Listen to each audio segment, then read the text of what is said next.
The tremor in my hands was almost imperceptible, but I felt it. It was a Tuesday like any other, overcast in Seattle, the kind of day where the Space Needle seemed to pierce through a permanent gray ceiling. I was hunched over my computer, lines of code blurring before my eyes. As an IT specialist, I lived in a world of logic, of ones and zeros, where problems had solutions and everything followed a predictable pattern. Or so I thought. My name is Alaric, and at 43 I believed I had life figured out. I had a stable job, a beautiful home overlooking Puget Sound, and a wife, Bronte, whom I adored. We had been married for 15 years. We met at a coffee shop downtown. Bronte, with her fiery red hair and infectious laugh, had captivated me instantly.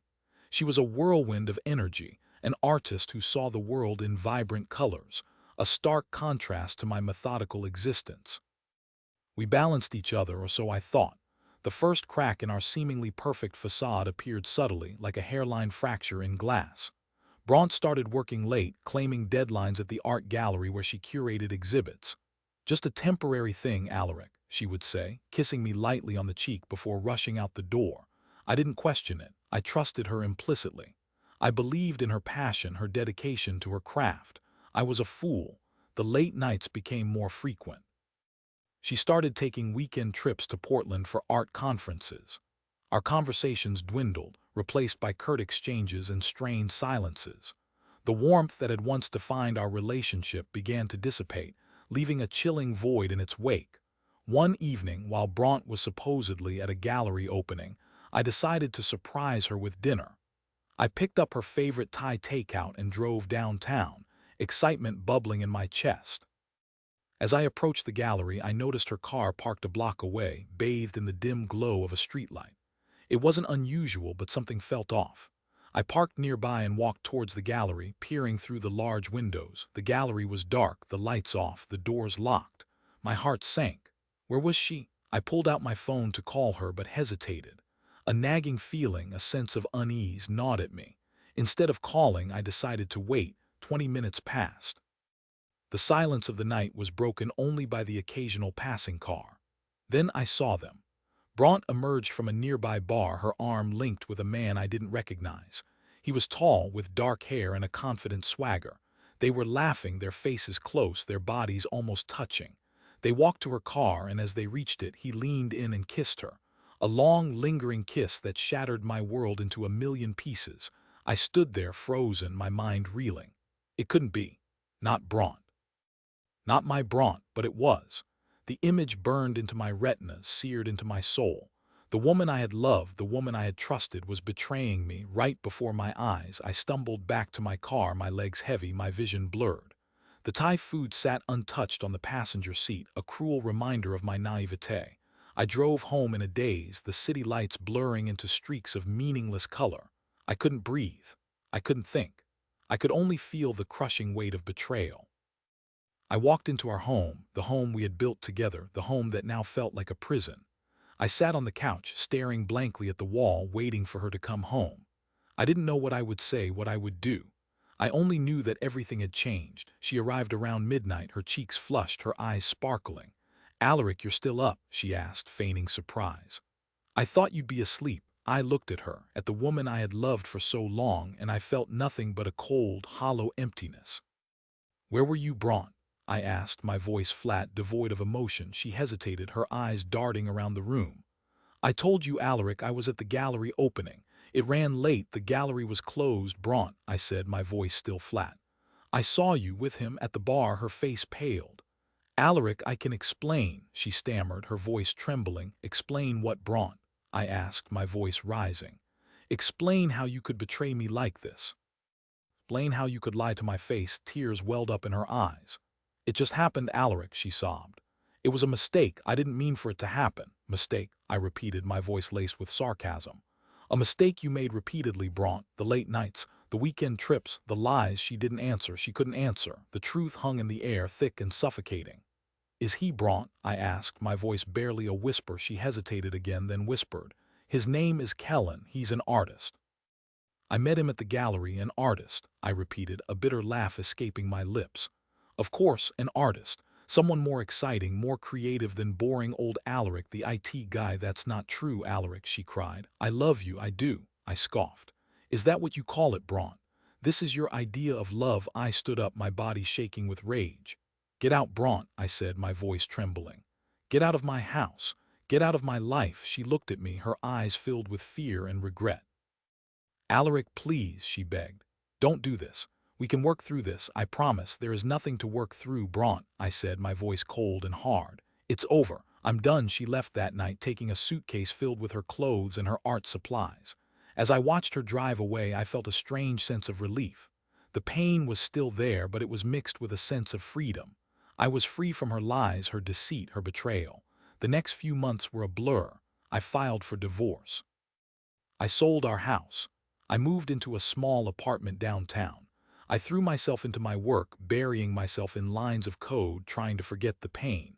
I saw a therapist who helped me process my emotions, to understand what happened and to move on. I learned that Kellen was married too. Bronte hadn't just betrayed me, she had betrayed his wife as well. I felt a strange sense of satisfaction knowing that she wasn't the only one who had been hurt by her actions. One day I received a call from a woman named Mireille. She identified herself as Kellen's wife. She wanted to meet me. I hesitated but agreed. We met at a coffee shop, the same coffee shop where I had met Bronte years ago. Mireille was a petite woman with kind eyes and a gentle smile. She looked tired, worn down by the ordeal. I'm so sorry, Alaric, she said, her voice soft. I can't imagine what you've been through. I'm sorry too, Mireille, I said. This whole thing is a mess. We talked for hours, sharing our stories, our pain, our anger. We discovered that Bronte had been telling us both lies, manipulating us, playing us against each other. She's a master manipulator, Mireille said, shaking her head. I never saw it coming, neither did I said. I was so blind, so trusting. As we talked, an idea began to form in my mind. A way to get back at Bronte, to expose her lies, to make her pay for what she had done. I have an idea, Mireille, I said, leaning forward. I think we can work together to expose Bronte for who she really is. Mireille looked at me, her eyes filled with curiosity. What do you have in mind, Alaric? I spent weeks planning my revenge. I used my IT skills to gather information, to uncover Bronte's secrets, to expose her lies. I discovered that she had been embezzling money from the art gallery, using the funds to support her lavish lifestyle and to finance her affair with Kellen.